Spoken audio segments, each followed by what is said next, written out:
pour moi, la régression, c'est au niveau de la liberté d'expression. La liberté d'expression. Et ça, moi, ça me fait peur. Ça me fait peur pour mes enfants. Ça me fait peur pour l'Occident en général. Ouais. On est de moins en moins libre. Et puis, on crée... Ce qui me fait peur, c'est qu'en ce moment, on nous divise à tous les niveaux. On divise les hommes et les femmes, les jeunes et les vieux, les riches et les pauvres. On ne fait que nous diviser partout. C'est la division au lieu de faire, OK, hey, l'inclusion, les franco, les anglo, on nous divise partout.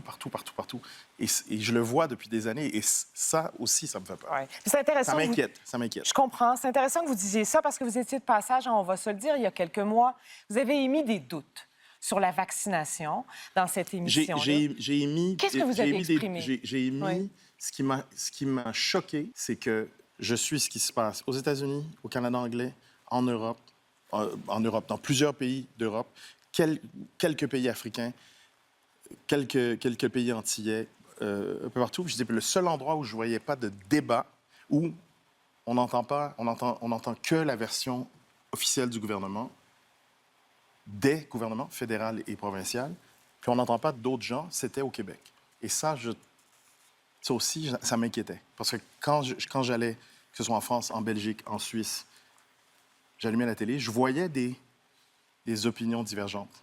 J'entendais des gens qui posaient des questions. Mm-hmm. C'est que ce qui me rend fou, c'est que tu poses une question et on te saute dessus, on te traite de tous les noms. Complotiste. Ça vient vite. Oui, complotiste, mais c'est en tout cas... Quelqu'un qui pose une question, il n'est pas dans un complot. Il pose une question. Puis de traiter les gens d'imbéciles aussi.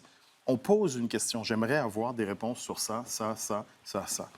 Est-ce que je peux avoir des réponses? Est-ce que vous pouvez faire venir quelqu'un qui ne pense pas exactement comme ce que disait Arruda, exemple? Oui. J'aimerais juste avoir ça, avoir justement un avis éclairé. C'est ce que j'ai dit exactement. Bien, dans vos médias sociaux, vous avez fait des publications aussi, où on a l'impression que vous remettiez en doute certaines mesures sanitaires, par exemple. On voit ici sur Twitter, les parents au restaurant, alors que les enfants vont à l'école masqués. Pendant ce temps-là, les parents vont au restaurant. Moi, ça m'a choqué parce que mes enfants étaient masqués.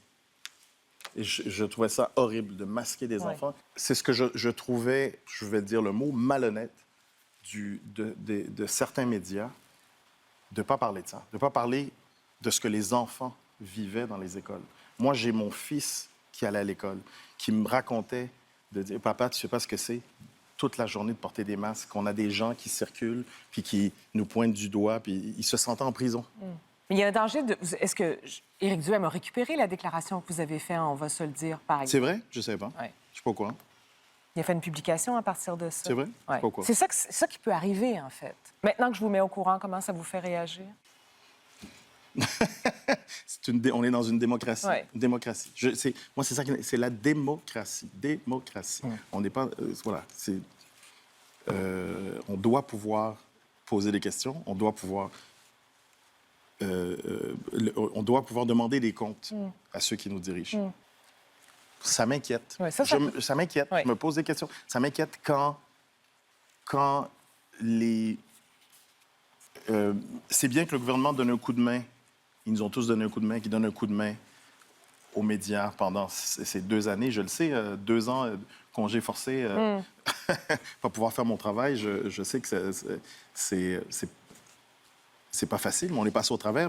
Mais que quand le gouvernement fédéral, je ne sais pas si le gouvernement provincial le fait, mais subventionne autant les médias, Ben, écoutez, ça brouille les cartes. Ouais. Je trouve que ça brouille les cartes.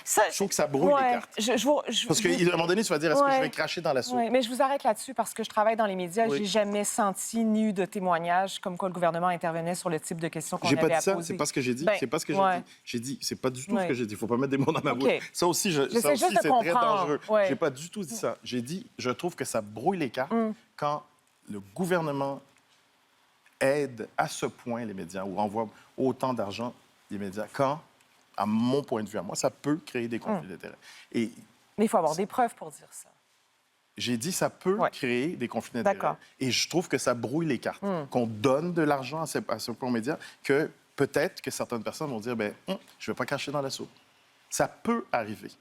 Nous sommes tous des êtres humains. tous des êtres avec nos failles. Oui. Avec nos failles. Donc, c'est encore une fois, c'est se poser des questions et de... Regardez, là, vous faites votre boulot de journaliste.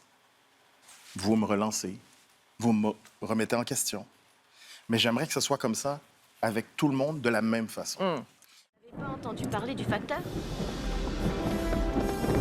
Les nouvelles du facteur